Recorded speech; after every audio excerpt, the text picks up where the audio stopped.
بسم اللہ الرحمن الرحیم۔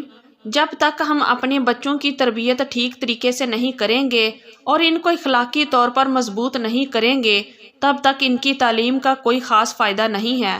اصل تربیت گھر سے ہی شروع ہوتی ہے، بلکہ ماں کی گود سب سے پہلی تربیت گاہ ہے۔ مجھے بہت افسوس ہوتا ہے جب ایسے واقعات سننے کو ملتے ہیں جو بالکل غیر یقینی ہوتے ہیں۔ کچھ عرصہ پہلے ایک مشہور ہوٹل میں ایک میٹرک کی طالب علم کو 12 درندوں نے زیادتی کا نشانہ بنایا۔ جب میں نے یہ خبر پڑھی تو میرے پیروں تلے زمین نکل گئی اور میں نے ان 12 کتوں کو عبرتناک سزا دینے کا فیصلہ کیا۔ مگر ایک بات میری سمجھ سے باہر تھی جس نے مجھے سوچنے پر مجبور کر دیا کہ لڑکی کی مرضی کے بغیر وہ اسے ہوٹل میں لے جانے میں کیسے کامیاب ہو گئے۔ اگر یہ اغوا کا کیس نہیں تھا تو لڑکی ہوٹل تک کیسے پہنچی؟ یہ وہ سوالات تھے جو میرے دماغ میں آ رہے تھے اور جن کا جواب جاننا بہت ضروری تھا۔ سب سے پہلی بات جو میرے سامنے آئی وہ یہ تھی کہ لڑکی ایک غریب گھر سے تعلق رکھتی تھی، مگر وہ بلا کی ذہین تھی۔ اس نے ہر کلاس میں ٹاپ کر رکھا تھا، اس نے ایک ٹیسٹ پاس کر کے وظیفہ حاصل کیا تھا اور ایک بڑے ادارے میں مفت تعلیم حاصل کر رہی تھی۔ اس اسکول میں لڑکے اور لڑکیاں دونوں تعلیم حاصل کر رہے تھے۔ کچھ ماہ بعد متاثرہ لڑکی کی اسی اسکول کے ایک لڑکے سے دوستی ہوئی۔ وہ لڑکا اسے مہنگے تحائف دینے لگا، کبھی کپڑوں کے سوٹ تو کبھی سونے کے زیورات دینے لگا۔ اسی طرح لڑکے نے اسے مہنگا موبائل بھی گفٹ کیا۔ میں نے لڑکی کے والدین سے پوچھا کہ آپ کی بیٹی مہنگے سوٹ پہنتی تھی، موبائل کا استعمال کرتی تھی، تو آپ نے کبھی اسے نہیں پوچھا کہ یہ سوٹ اور موبائل کہاں سے آئے ہیں؟ انہوں نے جواب دیا کہ جب ہم اپنی بیٹی سے پوچھتے تو وہ کہتی کہ میری ایک سہیلی نے مجھے یہ گفٹس دیے ہیں۔ تفتیش سے یہ بھی پتہ چلا کہ متاثرہ لڑکی کا دوست بھی ایک غریب گھر سے تعلق رکھتا تھا اور اسکالرشپ پر تعلیم حاصل کر رہا تھا۔ پھر سوال یہ پیدا ہوا کہ لڑکا اتنی مہنگی چیزیں کہاں سے حاصل کرتا تھا، تو پتہ چلا کہ اوباش نوجوانوں کا ایک گینگ اسے یہ سب کچھ مہیا کرتا تھا تاکہ وہ لڑکی کو اپنے جال میں پھنسا لے۔ انہوں نے لڑکے کو ایک بائک بھی خرید کر دی تھی۔ اس کے علاوہ وقتاً فوقتاً اسے جیب خرچ بھی دیتے تھے تاکہ لڑکا خوش رہے اور ان کی بات ماننے سے انکار نہ کر سکے۔ لڑکے نے بھی بچپن سے ہی محرومیوں کا سامنا کیا تھا، اس لیے غلط اور درست جانے بغیر ان کی باتوں میں آ کر ان کے تمام منصوبے کامیاب بناتا گیا۔ آخر کار جب انہیں محسوس ہوا کہ لڑکی مکمل طور پر ان کے جال میں پھنس چکی ہے، تب انہوں نے شکار کو پکڑنے کے لیے جال پھینکا۔ ایک دن متاثرہ لڑکی کو اس کے دوست کی طرف سے کال آئی کہ میں نے اپنی سالگرہ کے موقع پر اپنے تمام دوستوں کو فلاں ہوٹل میں ایک شاندار پارٹی دی ہے، تمہیں بھی دعوت دی جاتی ہے۔ لڑکی بتائے گئے ایڈریس پر اس ہوٹل میں پہنچی۔ CCTV کیمروں میں دیکھا گیا کہ لڑکی بہت خوشگوار موڈ میں دکھائی دی گئی، مگر ہوٹل میں اس کے کلاس فیلو نہیں بلکہ انہی اوباش نوجوانوں کا گینگ موجود تھا جنہوں نے مل کر اسے اپنی ہوس کا نشانہ بنایا۔ اب سوچنے والی بات یہ ہے کہ ہم اپنے بچوں کی تربیت کرنے میں ناکام کیوں ہیں؟ ہمیں انہیں یہ بتانا چاہیے کہ پیسہ ہی سب کچھ نہیں ہوتا۔ ان کے اندر خودداری کا جذبہ پیدا کرنا چاہیے کہ مہنگے مہنگے تحائف ان کو متاثر نہ کر سکیں۔ اگر آپ کے لڑکے یا لڑکی کے ہاتھ میں 50-60 ہزار کا موبائل ہے تو خاموش نہ رہیں، اس معاملے میں اپنی آنکھیں بند نہ کریں اور اس بات کی تحقیق کریں کہ یہ موبائل کہاں سے آیا، دینے والا کون ہے اور کون اسے اپنے مقاصد کے لیے استعمال کر رہا ہے۔ جب حاشر بیگ اپنے کمرے میں داخل ہوا تھا تو اس نے دیکھا تھا کہ وہ اوندے منہ لیٹی ہے اور خون کی الٹیاں کر رہی ہیں۔ اسے کپڑے جوتے تبدیل کرنا بھول گئے تھے۔ اپنی بیوی اور آنے والے بچے کی جان بچانے کی فکر پڑ گئی تھی۔ وہ انہی قدموں واپس دوڑا تھا اور اپنے ڈرائیور کو آوازیں دینے لگا، مگر بنائے گئے پروگرام کے مطابق اس کے ڈرائیور کو پہلے ہی کہیں بھیج دیا گیا تھا اور کال کرنے کے نام پر ڈرائیور کا موبائل لے کر حاشر کی والدہ نے اپنے پاس رکھ لیا تھا تاکہ اگر اسے کال کی بھی جائے تو اس کے پاس موبائل نہ ہو، وہ وقت پر نہ پہنچے، اور حاشر کی بیوی نے یوں ہی تڑپتے تڑپتے اپنی جان دے دی۔ اس کی کوکھ میں موجودہ بچہ اس دنیا میں آنے سے پہلے ہی مر جائے۔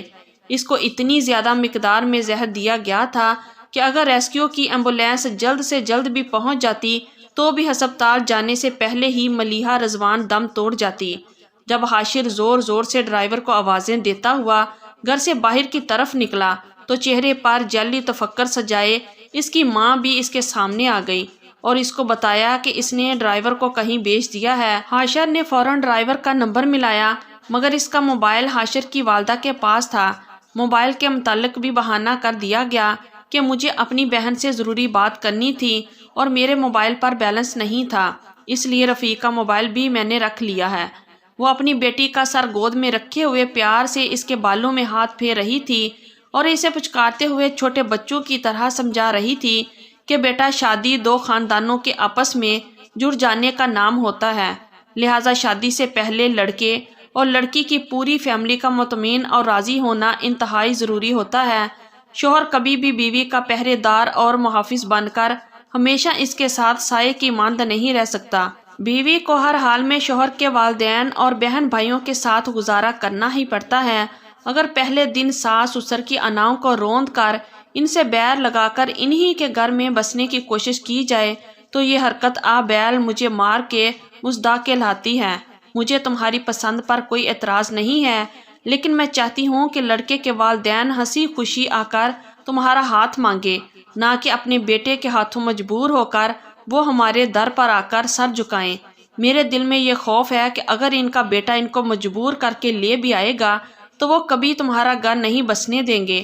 وہ ہر حال میں تمہیں راستے سے ہٹا کر دم لیں گے، اور محبت جتنی بھی مضبوط ہو کسی نہ کسی موقع پر مجبوری سے ہار ہی جاتی ہے۔ اس لیے آج بھی وقت ہے، سوچ لو۔ اس نے اپنی والدہ کی بات سن کر کہا تھا کہ اماں، جو مجھے پانے کے لیے اتنا کچھ کر سکتا ہے وہ مجھے کبھی کھونے نہیں دے گا۔ مجھے اپنی محبت پر اتنا یقین ہے کہ اگر اس کے والدین مجھ سے دشمنی پر اتر آئیں گے تو وہ میرے ساتھ مل کر والدین کو اپنا دشمن تصور کرے گا۔ لاکھوں دلیلوں کے بعد بھی اس کی ماں اس کو قائل نہیں کر پائی تھی اور اس کی ضد کے آگے ہار مان لی تھی۔ حاشر اپنے والدین کے ہمراہ ملیحہ کے گھر میں موجود تھا۔ وہ لوگ آج ملیحہ کا ہاتھ مانگنے آئے تھے۔ اس کے والدین کا چہرہ بتا رہا تھا کہ وہ اس رشتے سے راضی بالکل بھی نہیں ہے۔ ملیحہ کے والدین بھی مستقبل کے خوف اور تذبذب کا شکار تھے۔ اس سے پہلے کہ وہ کوئی فیصلہ کرتے، ملیحہ اور حاشر کو تھوڑا وقت دیا گیا تاکہ وہ آخری بار اپنے فیصلے پر نظر ثانی کر لیں۔ ان کی غیر موجودگی میں حاشر کے والدین نے بتایا تھا کہ وہ اس رشتے سے بالکل بھی خوش نہیں ہیں، لیکن ان کے اکلوتے بیٹے نے ان کو دھمکی دی ہے کہ اگر وہ ملیحہ سے اس کی شادی نہیں کریں گے تو وہ اپنی جان دے دے گا۔ بس بیٹے کے ہاتھوں مجبور ہو کر وہ رشتہ مانگنے آ گئے ہیں۔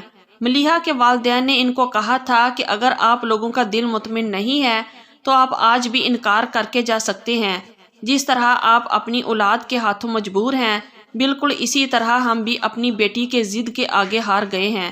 بس ہم ہاتھ جوڑ کر آپ سے یہ التجا کرتے ہیں کہ اپنے بیٹے کی خوشی کی خاطر ہماری بیٹی کا بھی خیال رکھنا۔ حاشر کے والدین نے اس بات کا کوئی جواب نہیں دیا تھا اور پھر دونوں بچوں کی رضامندی کے بعد ان کی منگنی طے کر دی گئی تھی۔ تم نے ڈرائیور کا موبائل کیوں لیا؟ حاشر تمام ادب و آداب بھول کر اپنی ماں پر دھاڑا تھا۔ اسے اپنی بیوی اور بچے کی فکر تھی۔ پھر وہ الٹے قدموں اپنے کمرے کی جانب دوڑا تھا۔ یہاں ملیحہ رضوان کا جسم ساکت پڑا تھا۔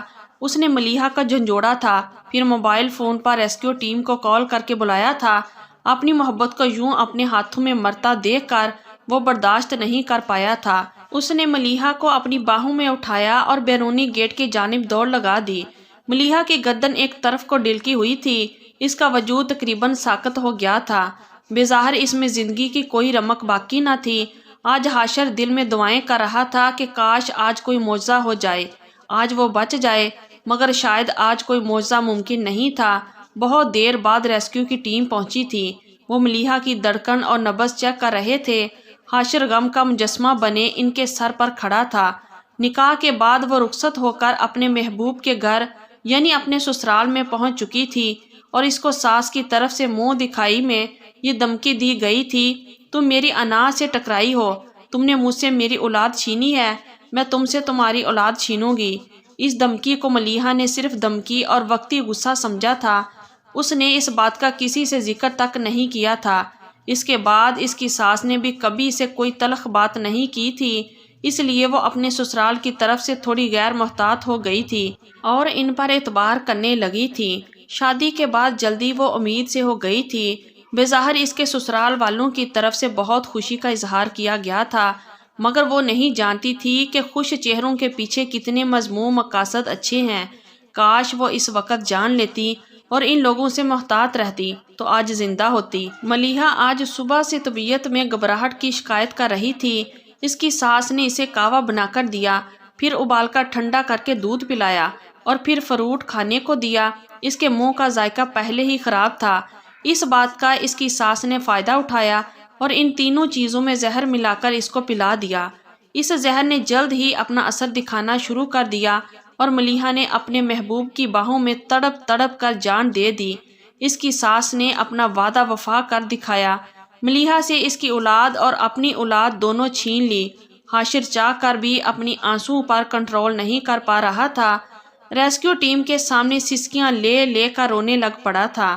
ریسکیو ٹیم نے موقع پر ہی ملیحہ کی موت کی تصدیق کر دی تھی، لیکن پھر بھی اس کو اٹھا کر ہسپتال لے گئے تھے کہ شاید خدا کرے ان کی بات غلط ثابت ہو جائے۔ مگر ملیحہ کے نصیب میں اتنی سانسیں لکھی تھی جتنی وہ لے چکی تھی۔ ڈاکٹرز نے بھی ریسکیو ٹیم کی تائید کر دی تھی اور موت کی وجہ بتاتے ہوئے کہا تھا کہ اس کو اتنی مقدار میں زہر دیا گیا ہے کہ اگر 10 بھینسوں کو بھی کھلایا جاتا تو وہ موقع پر مر جائیں۔ وہ ڈاکٹر کی بات سن کر زمین پر گرا۔ شاید وہ یہ صدمہ سہ ہی نہیں پایا تھا کہ اس کی محبوبہ کتنی اذیت ناک موت مری ہے۔ ہسپتال میں ہوتے ہوئے، ڈاکٹر سر پر موجود ہوتے ہوئے بھی حاشر کی جان نہیں بچائی جا سکی تھی۔ حاشر کی ماں آج بھی یہ فیصلہ نہیں کر پا رہی تھی کہ جیتا کون، میں یا ملیحہ۔ تو یہ تھی ہماری آج کی سٹوری۔ اگر آپ لوگوں کو اچھی لگی ہے تو پلیز ویڈیو کو لائک کیجئے اور ہمارے چینل کو بھی سبسکرائب کیجئے اور کمنٹ باکس میں اپنی رائے کا اظہار ضرور کیجئے۔ شکریہ۔ اللہ حافظ۔